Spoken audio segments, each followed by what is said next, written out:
untuk kenaikan dari harga kopi ini sendiri? Apa yang menjadi penyebab utama? Apakah memang dari sisi supply-nya yang tidak bisa memenuhi demand yang begitu besar atau seperti apa? I think kalau kita lihat ya, mungkin dari angka produktivitas kopi di Indonesia tahun ini kita prediksi kita mencapai di angka sekitar 580.000 metrik ton di tahun 2024, dan ini ada penurunan sekitar 15-18% dibanding tahun lalu yang kita produksi sekitar 700.000 ton.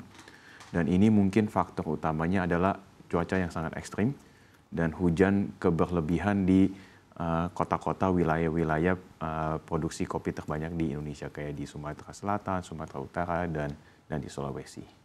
Oke, baik. Artinya ada penurunan yang cukup signifikan, termasuk betul. adalah di Indonesia, Betul, begitu ya. Tapi betul. secara demand sendiri juga seperti apa peningkatannya di sepanjang tahun ini? Nah, jadi dengan kenaikan harga yang cukup signifikan, nah itu bisa offset balance of kita punya trade. Jadi produksi turun, harga naik, jadi petani-petani juga aman. Jadi kalau dari sisi revenue aman, nah because of this, demand buat specialty coffee itu lagi sangat banyak sekali di pasar global. Nah, jadi sebenarnya ini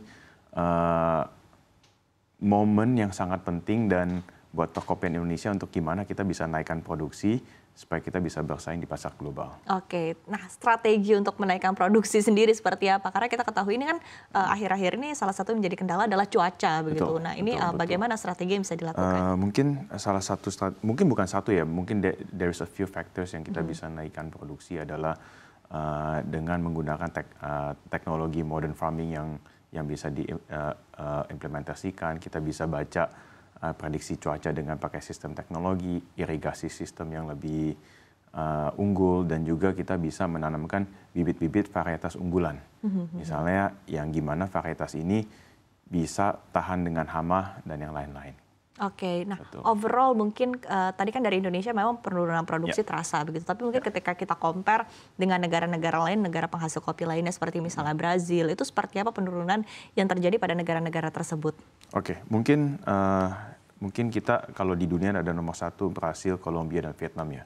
Mungkin kita ambil komparasi paling gampang dengan negara tetangga kita, Vietnam. Nah, Vietnam mereka produser kopi terbesar nomor 2 di dunia. Tapi mereka dominantly adalah kopi-kopi Robusta.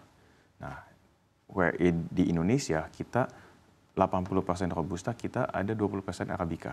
Dan di sini adalah potensi yang gimana kopi-kopi premium Indonesia itu sangat diminati di dunia. Jadi I think we find a loophole yang gimana kita bisa meningkatkan pasar global dan kita bisa bersaing di sana dengan kopi-kopi Arabica specialty kita. Oke, artinya potensinya ada ya. Ada, yes. Tapi overall mungkin untuk demand utamanya begitu, atau mungkin negara-negara tujuan utamanya untuk kopi-kopi Indonesia apa saja?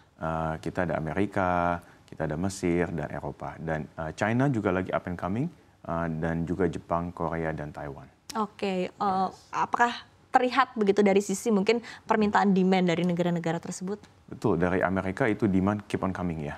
Amerika, Eropa, tapi dengan sisi Eropa kita dengan adanya EUDR, dan itu mungkin juga jadi salah satu kendala yang kita gimana tahun depan kita harus bernegosiasi ulang sama mereka ya. Tapi potensi dari China yang kita lihat juga lifestyle di China, people are switching from tea drinker to coffee drinker, dan ini for the next 5 years ini kita melihat demand yang cukup signifikan dari negara-negara Asia tetangga kita. Oke, overall seberapa besar sebetulnya concern dari para pelaku industri kopi tanah air ya akan tadi undang-undang anti deforestasi Uni Eropa atau EUDR sendiri?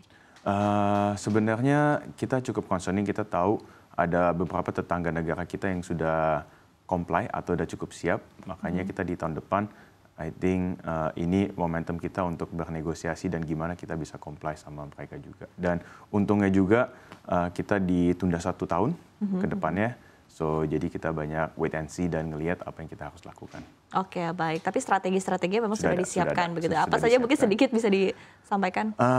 Jadi mungkin dari sisi traceability, fair trade, dan segala macam kita sudah banyak melakukan FGD bersama sama EUDR punya manajemen, gimana kita bisa ke depannya kita bisa bekerja sama